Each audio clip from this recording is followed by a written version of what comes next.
This is Ron Carter. On today's episode of Showreel, we're going to visit a place where you're supposed to use your inside voice, but oftentimes don't. And another place where you're absolutely encouraged to raise the roof and enjoy the music of a local rock icon. It's all part of a day in the life of seeking out arts and culture treasures in Butler County, Pennsylvania. So let's get going on Showreel.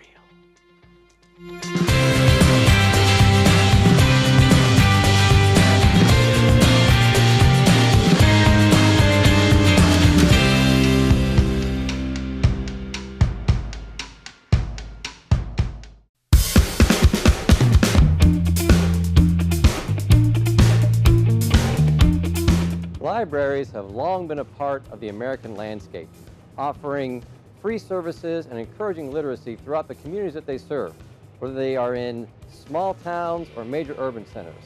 But there are those who believe that libraries have lost their relevance because people have transitioned away from books to digital media. We're about to talk to a few people that are going to challenge the notion of the role of the traditional library in our community. Welcome to the Zelienople Area Public Library. I am with Maggie Boylan, the library director here at the Zelienople Area Public Library. And Maggie, thank you so much for joining us for Showreel. Thank you, Ron. This is such a beautiful building, and libraries, of course, are common throughout small towns like Zelienople and big cities. And some people think of them as possibly things that are not relevant anymore. But that really isn't the case. And I think that you can probably let us know about that by telling us about the library and how things all got started here. Yes, this library, the organization of the library itself, was formed in 1919, actually. Okay, so you're coming up on your centennial year, aren't you? Exactly, Ron. Oh, well, the building doesn't look over 44. Well, yes, we've been here. This building has been here for 44 years now. It was built in 73, 74. All right. Yep, and prior to that, the library was housed in the Borough building on the second floor. Oh, okay. Yes. Wonderful. And is that where it started altogether, or did it start someplace else? No, it was the original home for the library was in the basement of the Zelienople High School. Oh, wow. Yes. That's amazing. So quite a history. Yes. And I'm sure there's all kinds of great things that have been happening over the course of that 100 years with the Zelienople Library. Yes. But what's going on now? What kind of activities can I expect to find here at the library? Well, in addition to our traditional services of providing access to print materials, DVDs, online databases, e-books, e-audiobooks, etc., we also offer a suite of educational and recreational programs. Okay. Now, I'm sure it takes a lot of effort to keep the library going. So why don't you tell me a little about who's all responsible for that? Well, we have a board of trustees that we have 10 board members currently, and they're a very dedicated and committed group. And they host each year 2 fundraisers to benefit the library. Oh, fantastic. Yes. What are those? The first one is the Wine Walk. This is an annual event. I think this is the 7th year for the Wine Walk. A wine walk. Yes. Now, what's involved with a wine walk? Now, I can just picture wandering off with a glass of wine in hand, but maybe that's not quite accurate. Well, sort of. Or maybe it is. Yes, it takes place in historic Harmony Village. Okay. And I believe there's 10 to 12 different wineries that are invited to be there to provide wine sampling to folks. There will be craft vendors there as well as food vendors. And when is the wine walk? When does that take place? It's Saturday, June 9th, 5 o'clock to 9 p.m. And tickets can be purchased here at the library or on Eventbrite.com. Eventbrite.com, Yes. I gotcha. Yes. Wonderful. And what's the second event? Well, Zilly on Tap. Now this fun... Okay, we got wine. Yes. And we got beer. We do. All right. Now we're talking. And this event takes place at Zelienople Community Park, and it benefits both the library and the park. It's a fundraiser for both. Well, that's great. I mean, Yes. it's wonderful to hear community organizations working together like that. Definitely. And when is that event? Saturday, October 13th. Wonderful. So anything else about going out to the library you want to tell us about? I know we're going to talk to a few other representatives of all the different things going on, but anything else you want to share with us? Yes, we started a new fundraiser called Zelienople Library Presents, and this is a speaker series, an arts and culture speaker series. Oh, terrific. And we are interested in inviting architects, designers, musicians, artists, and authors here to the library to provide a presentation. So you're in the process of still inviting those people to put those programs together, or are they already set in stone and you have a schedule in place? We have a schedule in place for 2018, and the first event is this Thursday, actually, with Heather Terrell. She's an author. The next person lined up on August 16th is Stacy Innerst, and he's a cartoonist and children's illustrator. Terrific. And last for this year, this is the inaugural year of this fundraiser, is Carl Robertson, who is a historian who will be speaking about Washington's Trail, or George Washington's first mission. Terrific. Yes. Now, if I want to get information about the library, Yes. Where would I go to find out about not just, of course, the reference materials, but these activities and programs? Oh. Do you have a website that you can go Yes. to take a look at? Yes, it's zillionopalibrary.org. zillionopalibrary.org. Yes. Well, I know we're going to talk to a few other people. I thank you so much for your time, Maggie. It's very, very exciting, all the things that are happening here at the Zillionople Library. Thank you, Ron. This is Stacy Betancourt. She's the Children's Services Librarian here at the Zillionople Area Public Library. Stacy, thanks for being here. Thank you. What are all the exciting things happening with the kids section of the library? Well, our most exciting thing this year is the Jennifer Adham Children's Memorial Library, which is the downstairs area, is celebrating its 20th anniversary this year. Oh, fantastic. Amazing. We've been around downstairs since 1998, and we are going to have a little party at the beginning of this summer to celebrate the 20 years of having that area. That's absolutely wonderful. So for 20 years, you've been serving all these kids specifically in that dedicated area. Yes, and our murals have been up there for 20 years and still look just as great as the day they were painted. Oh, that's wonderful. Terrific. So it sounds like there's really all kinds of activities going on at the library. It's not just about books anymore. So what activities do you have planned here at the library? Well, during our normal school year and throughout the year, we have lots of children's programming. I specifically do children's programs for children from birth to about 12 years old. And it's not just story time anymore. I still do preschool story times, toddler story times, baby story times, but I do a lot of school age programs too. We now offer a monthly Lego club here at the library. Oh, Maggie mentioned that earlier. That sounds like great fun. Now, what's involved with the Lego? Usually we have a once-a-month challenge that the kids come in and have 45 minutes to build whatever I specify for them. This past month they had to build their dream houses, complete with kitchen and bathroom. Oh, that's fantastic. That really sounds exciting. So what other things are going on? Well, we're gearing up for our summer program here at the library. This year's theme is Libraries Rock, so we have a lot of music themes, and we're going to do some literal rock programs too, geology and such. Aren't you supposed to be quiet in the library? Libraries aren't very quiet anymore.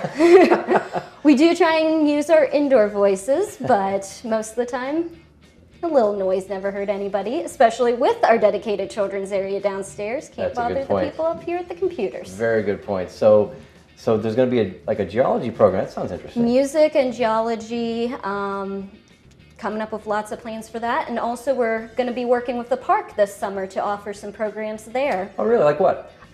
We are going to offer story times on Tuesday mornings, about a half hour of nature-themed stories, and then it'll give the families time to go play at the playground, eat lunch, do all that.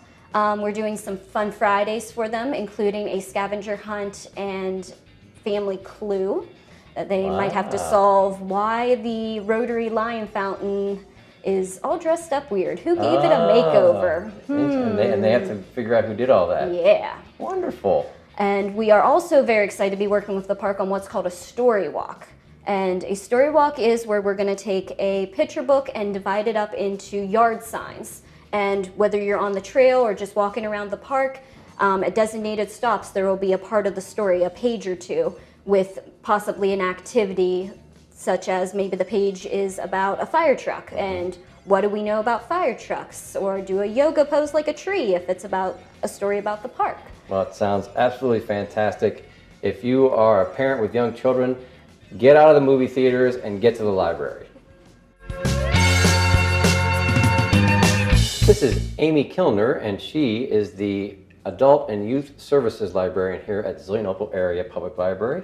And Amy, it sounds like there's some really things you would never expect to find in a library happening with your programs. Isn't that right? That's right.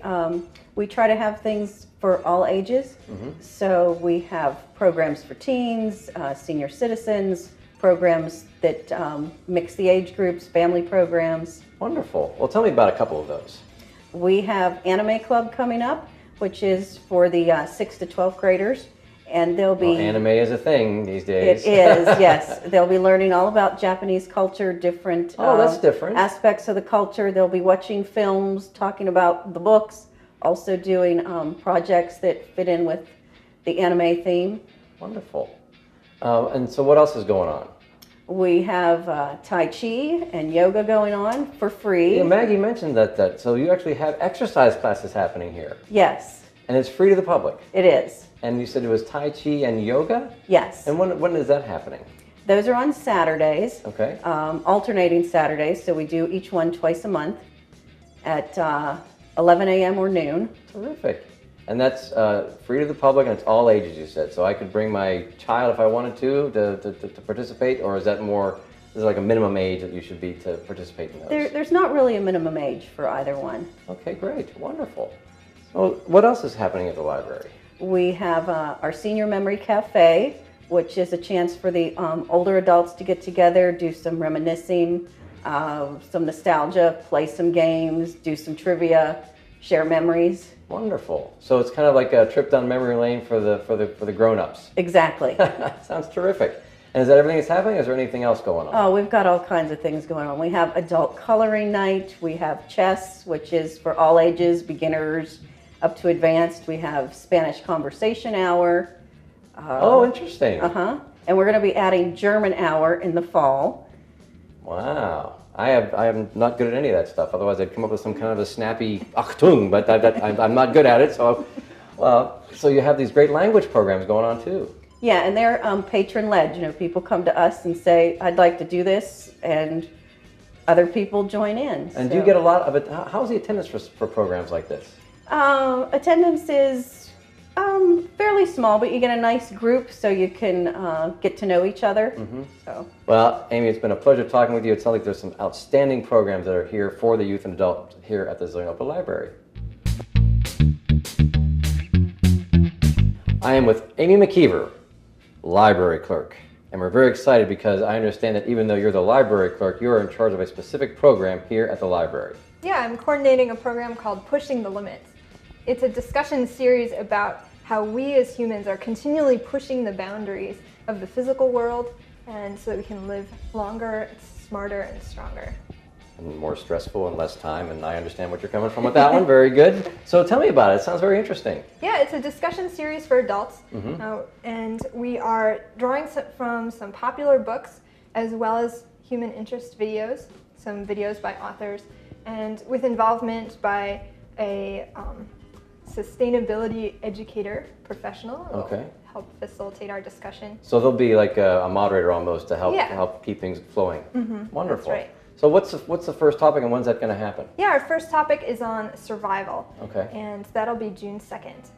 We're reading Clive Cussler's book Arctic Drift. Okay. Where we have our heroes racing across the Arctic trying to find the key elements that will save the world in the midst of the energy crisis. Oh my goodness. So it obviously is a work of fiction, but it could draw from real life science and technology. Yeah, and the human interest video connected with it is also about the survival of a family and their farm with some lack of water that they're experiencing, but also as they enter the combine demolition derby. Is their combine going to last longer than the other ones? Oh my goodness, it sounds fantastic. So what's the next one?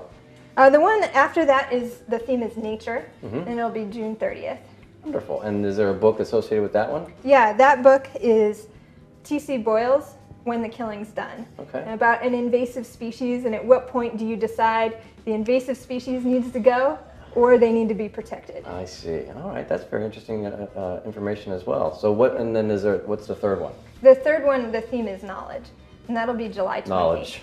Yes, how we can push the limits of our knowledge to go into new areas, even bringing in the past knowledge with heritage farming. Sure. New cooking ideas. Wonderful. That sounds so exciting. And so there's one more. And the fourth one, the theme is connection. Okay. Human connection communication technology.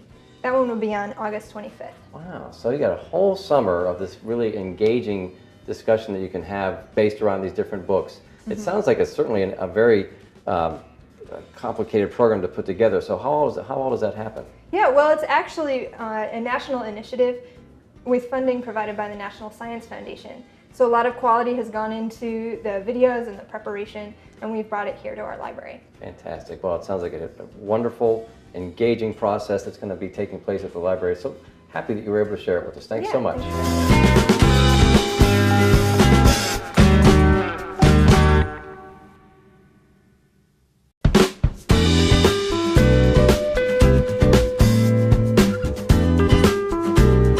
Right now, the streets of Zelienople are relatively calm, but very soon, the very foundations of buildings will be shaking and the streets will erupt with classic rock music as the Strand presents the Pittsburgh All-Star Band featuring the Granati Brothers and a special appearance by none other than Donnie Iris on June 15th.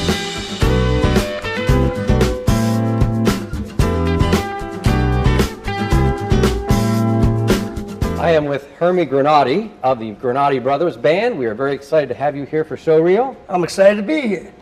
Now, Hermie, you're going to be part of the Pittsburgh All-Star Band performing on June 15th here at the Strand Theater. That's correct.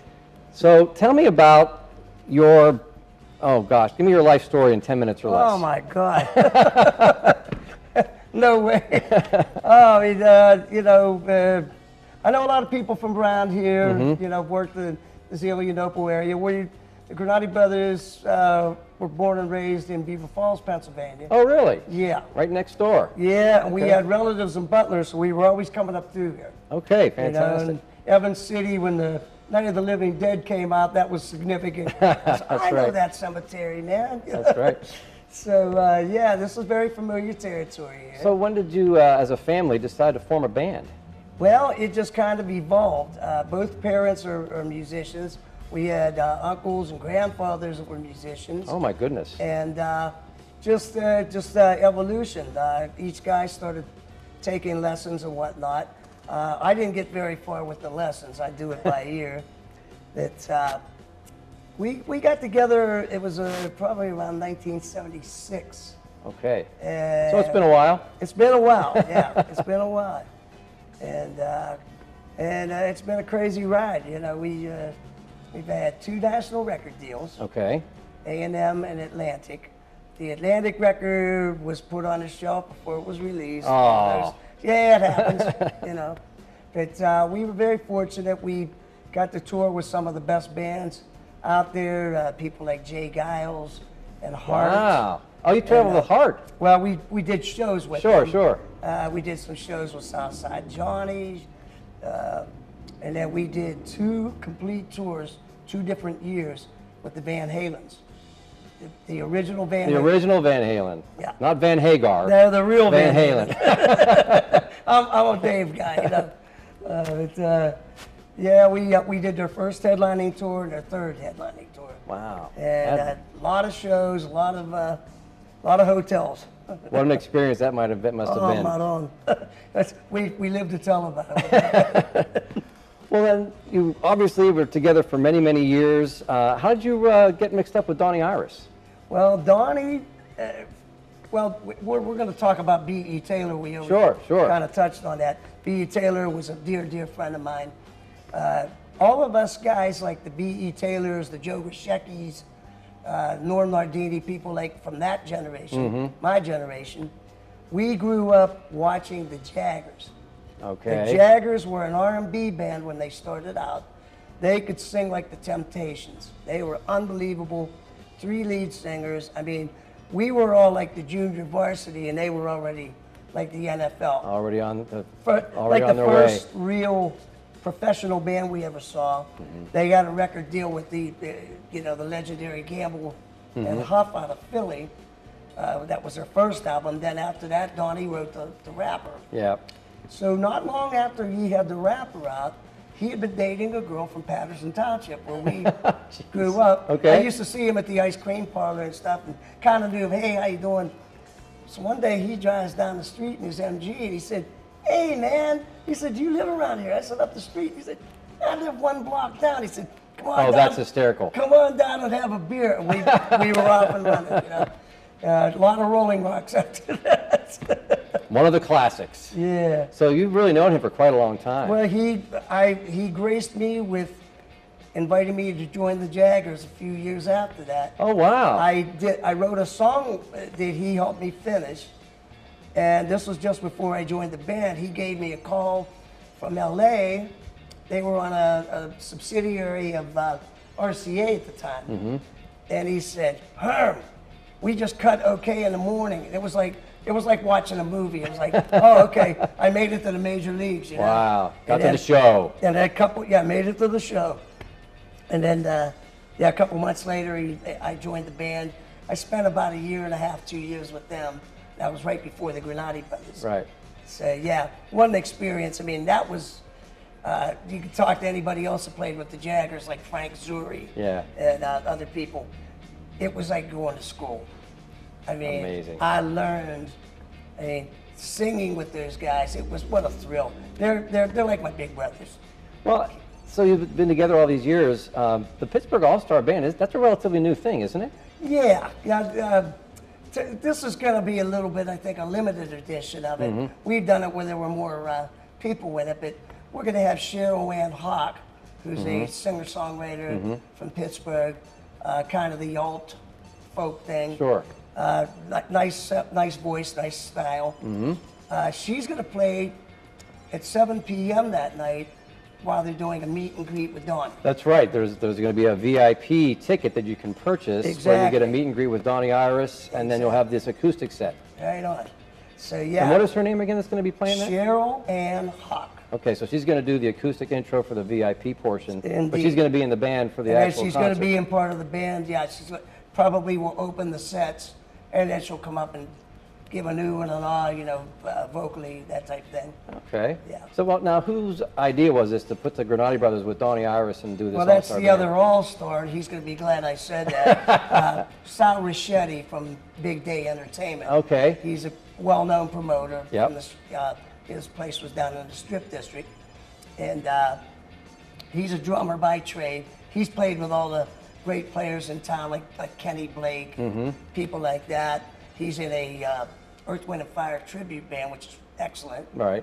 And then he'll play drums on the Donnie songs. Okay. When Donnie comes up and makes his cameo. Sure. So it's not a Donnie Iris Right. concert. It is Donnie making a cameo on, I think it's like 3 or 4 songs with the Granatis and Sal. Well, we've heard some really great things about the All-Star Band. Of course, Donnie is fantastic to have as, for that showcase portion of the show. But really, this is the Granati Brothers. What kind of music can we expect? Well, we've always been known for original music. Our roots go from everything. I mean, everything from the Beatles to rhythm and blues. We were very into progressive rock when we were younger. We went to see all the jazz fusion bands when we were younger. So all those things kind of Oh, that's going to be trickled in. part of what the show's about. But we have a good pop sense too. That we can write. The record companies that we signed with thought we were good songwriters. I guess we just didn't have the management or something. Of course, it had to be the management. Well, it had to be. Of course. But we were talking a little bit earlier. This is really not the first time you've been in the Strand, isn't that right? No, as I mentioned earlier, he was beyond a brother, B.E. Taylor. Yeah. What can you say about Bill Taylor? He was tremendous. Just a tremendous human being as well as a tremendous talent. The first and foremost, the musician. There's nothing left I can say about that. But I love to talk about the person because I knew that person longer than the other guys in his Sure. band. So we went back he played my high school prom at Beaver Falls High School. Oh, seriously? A guy from Aliquippa, he had a nerve. Yeah, what's up with that? That doesn't work. And I'll never forget, he came in. Now, Bill Taylor was known for the long hair. Right. He comes in that night with a pompadour and a Bermuda shirt. Oh, my. And he was Sounds great. He was doing James Brown. Oh, But my. I mean, he was phenomenal. I go, where in the world did this guy come from? And I became a fan, and then we became friends. And we had the pleasure of working together in a band called Coconut in Youngstown, which spawned a bunch of guys that went into national bands, Byron Grombacher, Gary Markowski, people like that. Sure. And then, you know, we kept abreast of each other's careers when he was still living in Beaver County. And when he got married, we kind of lost touch a little bit, just see each other for the All-Star things and that whatnot. And then in '95, he called me up and he said, "Hey, Herm, we're going to take the Christmas record live. Do you want to come with it?" And thank God. What a blessing that was and is. We still are continuing his legacy. I mean, that's really what his legacy ended up being with those outstanding, you know, the Christmas shows and everything that went along with it. His arrangements are. Now I can't listen to another version of Silent Night. Yeah. You know, that type of thing. But we were very excited because we were blessed to have him here for the Valentine's Yes, I concert. did several of those shows. Fantastic. And so we're really excited about the fact that you're coming back to the Strand with a whole new concept. Yeah. And it's going to be the Pittsburgh All-Star Band. But I understand another member of the band is with us today. Is that right? Yeah, there sure is. We'll call this Granati's second generation. Come on over, bro. Pull up a chair. Thanks I'm for Ron. having me with you. Oh, pleasure. What's your name again, sir? Jules. Jules. Yes. Oh, I think I'm gonna do some shows with you coming up. If that'd be cool with you, you know. Well, Jules, how did you get mixed up in all this? Well, I guess from birth. But aside from the Sunday dinners and hearing of music and growing up with that, when I came of age of, I guess, maybe 12 or so, started Which was just like playing shows. last week? Doesn't look like it. Crazy, that's 10 years ago now. Oh my goodness. But yeah, just started playing shows with them from a young age, just having me up for random things that would just spark my interest in music and just being a part of the family. And through the years now of like getting older and more experience in music and that being my true passion. Well, I'm told that you've, in addition to playing with these guys over here, you've got quite a background in the industry. Is that right? Yeah, I'm very blessed. I had the opportunity to live in Nashville for the past 2.5 years before coming home recently, which is all by the hand of God. But while I was in Nashville, I got to study at Blackbird Studios, which is actually John and Martina McBride's studio. Oh, fantastic. And a world-renowned place, just unbelievable that I got to study there and the people that work in that facility and around there, and as well as some of the other projects that came through while I was down there. Between that and drumming while I was there, it was just an enriching thing from learning. What was that theater big you city. worked at down there? The Grand Ole Opry. Oh, yeah, I think You've heard of that. it's not the Strand, but I've heard of it, a little bit about it He here and worked there. there. I was Yeah. like, what an experience for this guy. So I mean, just that was another just enriching thing that made me feel like, man, music is such a beautiful thing, and just got to see another level and see how blessed I am to be in a family of music and not just a hired gun. Not that I disrespect that, but I just feel like it's a cool opportunity to just share the gift of music with my entire family and anyone that may be interested.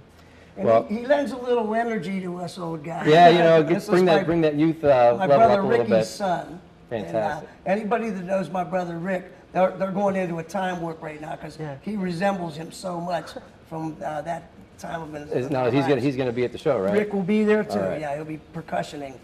Well, it's the Pittsburgh All-Star Band. It's on June 15th, Friday night. You can still get tickets. There are 2 different tickets. You can get a regular general admission ticket, or you can get a VIP ticket, which includes a meet and greet with Donnie Iris. And it's right here at the Strand Theater on Friday, June 15th. Thank you, gentlemen, for joining us. Thanks, Ron. Thank you for having me. Thanks, guys. So at the Zillionople Area Public Library, they're raising the volume a little bit. And at the Strand, it's going straight to 11. So we'll see you next time on Showreel.